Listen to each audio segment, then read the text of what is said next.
దాస్తే ఎట్టా సత్యభామ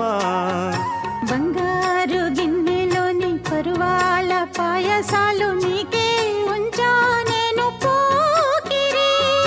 చక్కంగా ముందుకొచ్చి సందేళ విందులిస్తే కాదంటానా జతరా మరి వారం వర్జం చూడాలి ఆపైనే నీతో ఓడాలి బుల్లి పిట్ట బుజ్జి పిట్ట గూటిలోని గువ్వ పిట్ట నక్కి నక్కి జాగే వారి పేరు చెప్పవే